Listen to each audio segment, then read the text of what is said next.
esos dos reinos, de alguna manera, están aquí representados, igualmente apasionantes. Se pueden extraer conclusiones de ambos mundos, de ambas visiones, de ambas concepciones de la realidad y del universo. Y yo tengo que decir que para nosotros ha sido un verdadero viaje cósmico, porque ver esas imágenes del espacio que son embrujo puro, que nos conectan con algo que trasciende a nosotros mismos, que es maravilloso, y verlas además con la locución del maestro José María del Río, es como volver a ser niño, sintonizar la vieja televisión y estar viendo un pedacito de aquel inolvidable Cosmos, ¿no? La voz de Carl Sagan en España, José María del Río, nuestro compañero.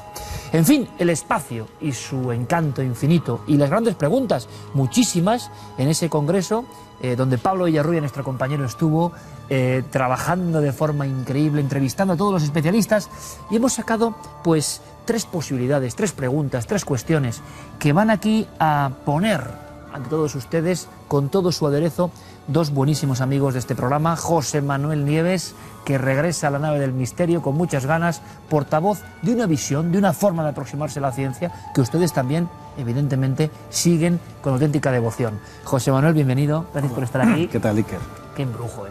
Qué maravilla. Una maravilla. Yo estuve en Canarias en el Starmus y he disfrutado como un niño, vamos, todos los días. Has vuelto a ser niño un poco, ¿no? Viendo un estas poco imágenes. No, un poco del... Sí, absolutamente, absolutamente. Ahora ya niño no, porque se produce un encuentro también muy esperado por la audiencia de Cuarto Milenio, pues por la vehemencia, por la fe que le ponen, ¿no?, a cada argumento, y por esa forma de contarlo sencillo, aunque a veces no tengan nada que ver sus posturas.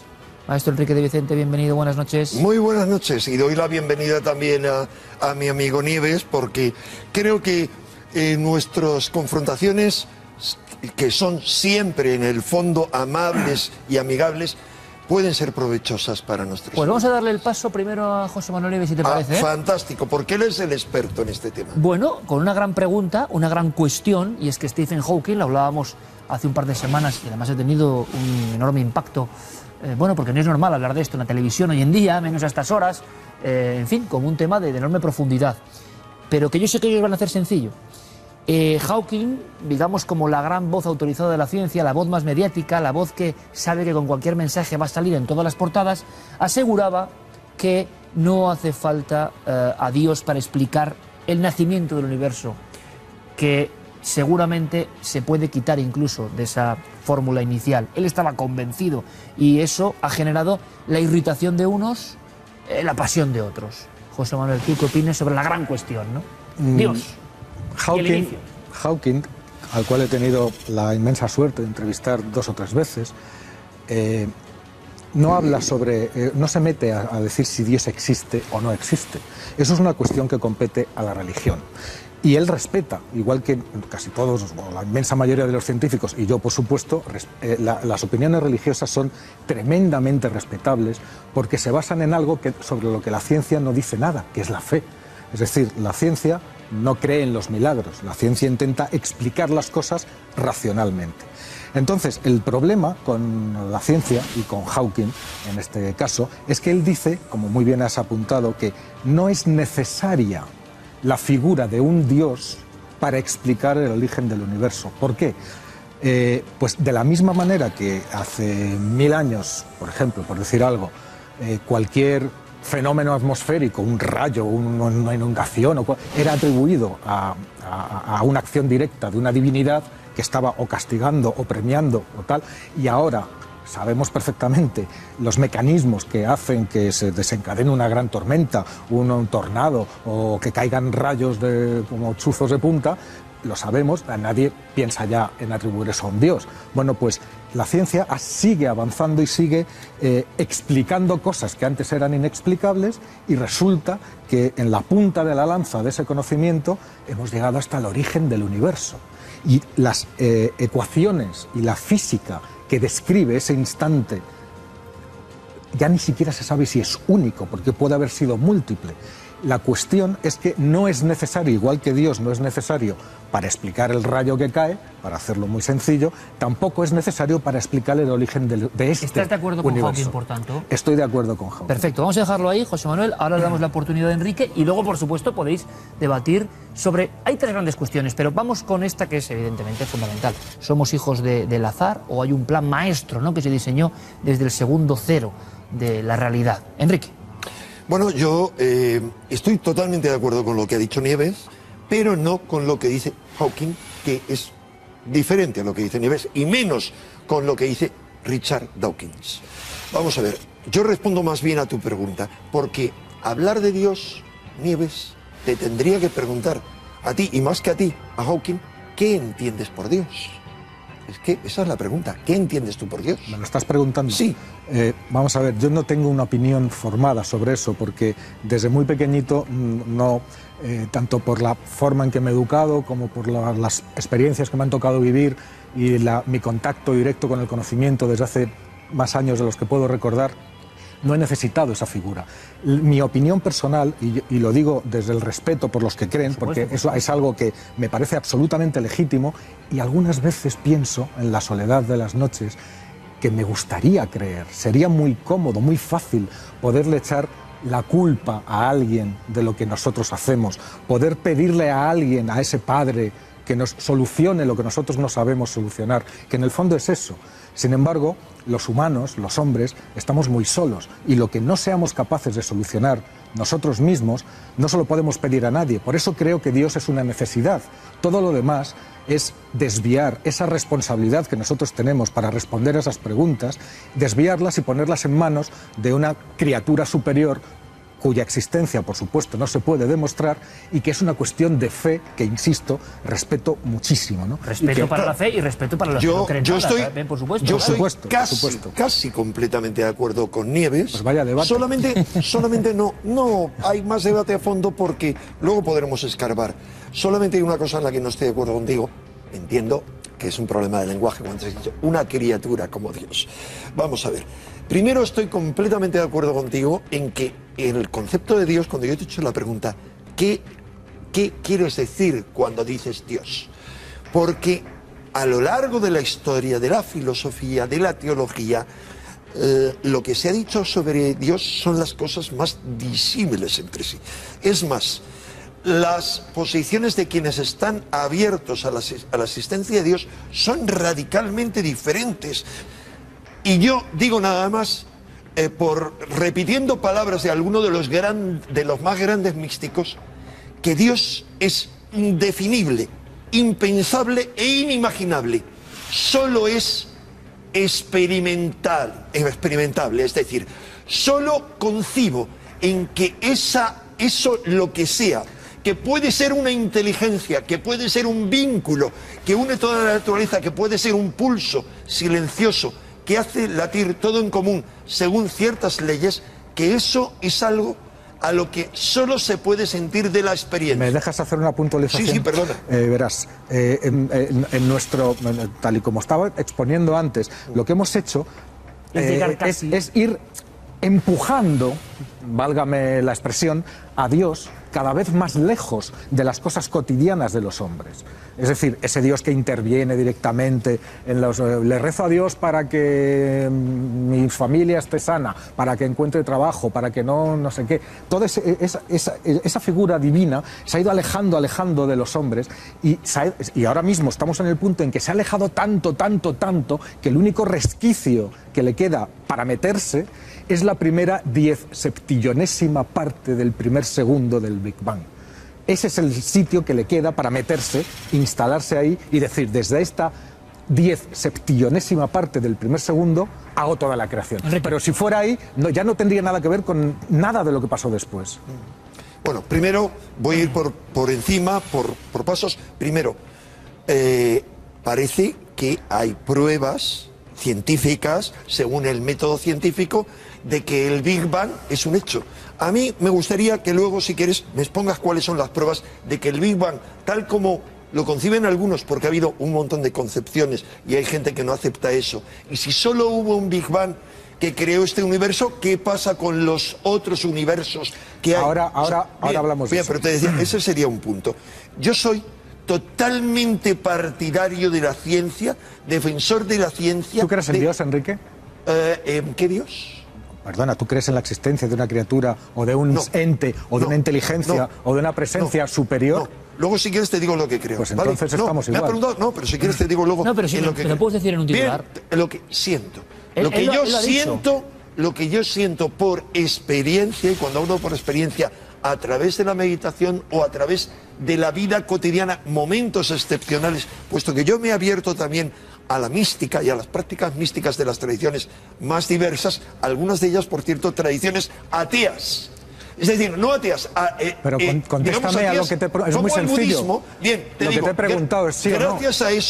Gracias a eso y a la deducción, yo entiendo que hay un orden en el universo. Que hay no solo un orden, sino... ¿Y ese orden se ha generado de una manera espontánea o necesita de una intervención inteligente? No, me niego a que se haya generado de forma espontánea y me niego a la idea de que todo carezca de una intencionalidad, todo se salga de un plan. Porque para mí esto sería... Según tú, hay un plan. Sí, hay un plan que alguien o algo ha diseñado. Hay un propósito. Hay un propósito. Sí, porque, no porque. Te diría, para mí, no aceptar eso, e insisto, respeto a cualquier otra postura. El problema es que los que sustentan esa postura, no tú, sino Dawkins, ataca a muerte y quiere barrir como un nuevo talibán todas las ideas de las creencias y dice que hay que expulsarlas totalmente del pensamiento lógico. Entonces yo respeto totalmente esas otras posturas, pero lo que te digo es que ignorar la existencia de un plan y de un propósito equivale también a decir que mi vida no tiene finalidad y no tiene propósito, que tú o yo hemos sido arrojados al mundo de cualquier manera y que no es posible... Bueno, vamos a ver, yo creo... Y que vamos a ningún lado. Vamos empezamos a tener claro hacia dónde vamos.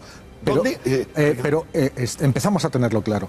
Pero la única cuestión, hay que diferenciar muy bien cuando yo digo que la existencia de Dios no es necesaria para explicar el origen del universo. Es que sigues insistiendo, estás empeñado en la existencia de Dios y luego de eso hablamos. O sea, que no es necesario un Dios, un creador, para que el universo sea tal y como es. Pero es que yo no he hablado ni de Dios ni de creador. Sí, pero déjame, por favor, déjame que acabe. Una cosa muy distinta, es decir eso. Por eso te interrumpo. No, sí, al revés. Parece que tú sostienes que no hay un creador. Y ¿me dejas yo acabar? Digo que sí. Me dejas acabar.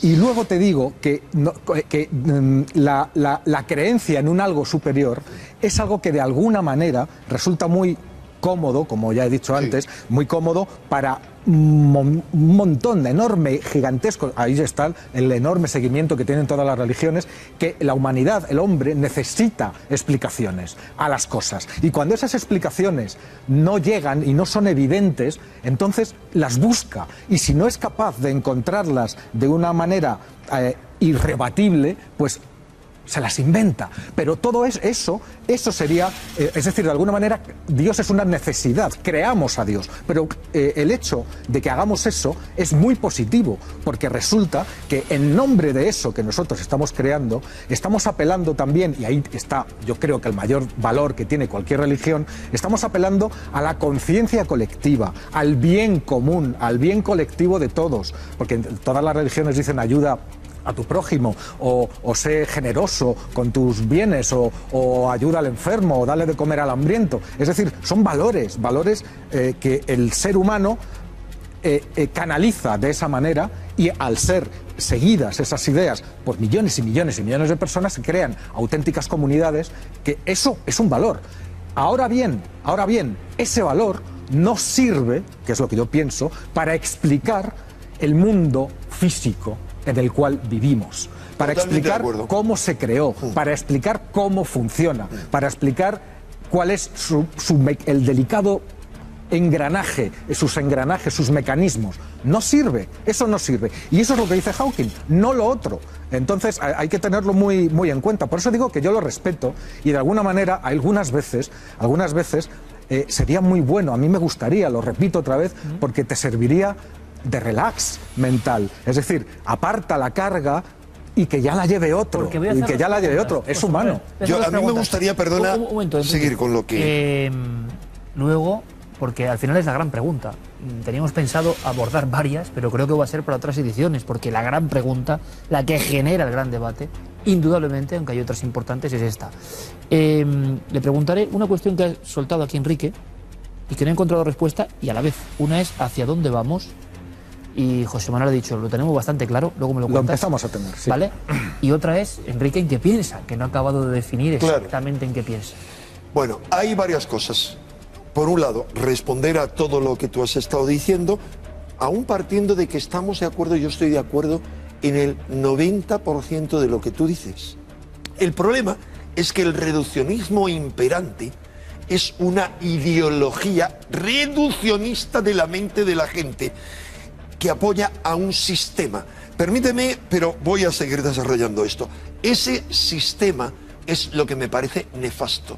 Se trata de servir a ese sistema. La mayoría de la gente lo hacen voluntariamente, sin que les obliguen. Entran en una norma y hay cosas que es correcto decir y otras cosas que es incorrecto. ¿Te refieres al sistema que nos ha llevado a ser 7.000 millones de personas cuando hace un siglo éramos menos de la mitad? Sí, ¿Te refieres, déjame que luego ¿te refieres al sistema déjame que voy a hablar del que sistema. está logrando... Nieves, permíteme, por favor. Del sistema, voy a hablar de ese sistema. Porque si no, vamos pero a hay dos cosas. El sistema reduccionista, capitalista, manipulador del ser humano, materialista, al que le interesa que el ser humano no tenga la perspectiva de ideología, de espiritualidad, de vivencia espiritual, de libertad, de propósito, sino que sea una pieza más del sistema. Y lo mismo, quien nos ha llevado esos 7.000 millones y pico de personas son, sobre todo, las grandes jerarquías religiosas con sus dogmas. Perfecto. Enrique, llega el momento de, porque es importante, definir, porque puede aclarar, tú qué ves en ese término que llaman Dios. Desde luego, irrita y apasiona. Desde luego lo que no veo es aquello que las masas y los pastores que llevaban a esos, que conducían a esos rebaños de masa a donde a ellos les interesaba, han concebido, que es lo que ha dicho Nieves. ¿Qué es lo que puede haber? ¿Cuál es la inteligencia? Es algo inconcebible porque hay una complejidad, por muchos motivos, una complejidad que es irreductible en la naturaleza, porque hay hay todo un proceso y una serie de constantes, de patrones, no solamente desde el nivel, más ínfimo, molecular, celular, etc. Solo hay un orden, hay un plan para mí, el decir que eso se puede reducir al puro azar, por ejemplo, el ADN, la complejidad que tiene el ADN como un programa, los virus. Pero tú sabes lo que son, ¿tú sabes lo que son 3.000 millones de años para hacer experimentos? Sí. Al azar. Sí. ¿Sabes la cantidad de posibilidades que caben ahí? Mira, es muy curioso porque el argumento lo que está haciendo Enrique... me parece interesantísimo esto. La exactitud asombrosa y sobrecogedora de la naturaleza hasta lo más ínfimo, y por otro lado la teoría de que hay mucho tiempo para que eso ocurra. Vamos a ver, entre los miles de millones de combinaciones que ha habido y que seguirá habiendo a lo largo de los eones, resulta que alguna resulta bien, o resulta bien para nosotros, porque pueden haber otras cosas. Pero me interesa lo que estaba diciendo Enrique. La locura del tiempo lo explica todo. Claro, es que 3.000 millones de años, la vida existe desde hace 3.700 millones de años. 3.700. Y durante los primeros 3.000 millones de años fue vida unicelular. Bacterias, solamente bacterias. ¿A dónde hablas? En la Tierra. En la Tierra, claro, la única vida que... Pero bueno, es que me estás hablando de la Tierra. No me interrumpas ahora. Perdona. Me estás hablando de la Tierra, que es un planeta que gira en torno a una de las 1.000 millones de estrellas que hay 1.000 millones o más, o 100.000. Pero da igual, millones Enrique, de galaxias no es eso. Dentro de este universo. Pero claro que sí, pero no es eso. Tú lo que estás haciendo, Enrique, estás sustituyendo una religión por otra. Yo soy un gnóstico. Llega al conocimiento a través de la experiencia. No se protege en la fe. No agnóstico, es gnóstico. Es todo lo contrario, es justo exactamente lo opuesto. El público a podría gnóstico. encontrarse, porque es importante. Yo te hago una pregunta. ¿Tú has tenido experiencias místicas? ¿No? Bueno, respóndeme. Algo parecido, igual sí. Claro. Claro. Estoy teniendo ¿Se ha transformado tu vida? Sí. La mía también. Es decir, el público las puede tener siempre que se abra, siempre que se entregue o de forma muy espontánea. Pero lo que yo digo es que en tanto estemos viviendo dentro del paradigma reduccionista, dentro del mundo reduccionista en el que no somos nada, en el que somos carne de cañón, Por Dios. en el que somos cualquier cosa, no va a estar uno abierto a eso. Dos posturas, dos cuestiones, dos formas de acercarse y vamos a decir las grandes preguntas de la ciencia. Pero hemos acabado hablando de la gran pregunta, del inicio, de lo que fue realmente polémico, ¿no? ¿Cómo empezó todo en ese segundo inicio que estamos descifrando? ¿Ustedes pueden? ¿Cómo empezó esta fase? No otras anteriores. ¿Ustedes pueden encontrarse con eso que cuenta Enrique tan inefable, que se escapa de nuestra comprensión? ¿Ustedes pueden imaginar el océano del tiempo que describe José Manuel Nieves, donde pueden haberse ejecutado todos estos milagros científicos? ¿Con qué se quedan? Bueno, igual pueden quedarse con cosas de ambos mundos, ¿no? Yo lo que creo... Sería lo mejor. Yo lo que creo, y además es que es evidente, que con nuestros dos queridos amigos podemos hacer muchas más grandes preguntas de la ciencia, ponerlas aquí para que ustedes opinen con esta vehemencia, con esta autenticidad, y con el deseo de que ustedes también se interroguen y que ustedes estén de acuerdo y desacuerdo y cambien sus posturas, porque eso es aprendizaje. Así que todo lo que teníamos pensado de extraterrestres, de la evolución humana, el salto que damos, explica o no, yo creo que es absolutamente absurdo abordarlo esta noche, que está llena de contenidos también, y seguiremos con estos debates que me parecen apasionantes y que estoy seguro que el público va a agradecer. Gracias, José Manuel. Gracias a ti. A esto, Enrique, gracias. Gracias a ti y gracias a José Manuel por prestarse a este combate dualista. Le encanta. Que va a ser muy interesante para la gente y les va a aportar cosas. Le encanta. Sabes que yo, con tal de estar contigo, cualquier cosa. Gracias a los dos, de verdad, compañeros. Muchísimas gracias. Fue noticia. Luego hay otras, igual lo contamos otro día, ¿no? Alguno de estos, como decía José Manuel, que es muy auténtico, pero es nuestro amigo y está en la del misterio. Hay algunos beligerantes que, por mucha fama que tengan, como Dawkins, que es muy venerado, luego tienen detalles. Él lo contaba en ABC. Luego tienen detalles. Viene una niña, ¿verdad, José Manuel?, a pedirle un libro firmado y le desprecia. Me ha decepcionado personalmente. Si usted es un padre de la ciencia, no tiene nada que ver, ¿eh? Y desprecia a una niña que viene con su libro en Canarias a dárselo. Hay que poner el ejemplo opuesto. Ay, Stephen Hawking. Stephen Hawking estaba siempre entre la gente. Atendió amablemente al hijo de Javier Sierra, que se fue con él y que luego, cuando se iban, dicen, quiero darle un beso a ese señor. Y se fue a darle un beso amablemente. Es decir, que hay dos mundos y da igual donde estemos, ¿no? Siempre esa división va a existir, en la forma incluso de... Lo contaba muy bien José Manuel Nieves en magníficas crónicas en el ABC. Hasta la próxima, amigos. Fue noticia y ahora vamos con más noticias. Actualidad en Cuarto Milenio.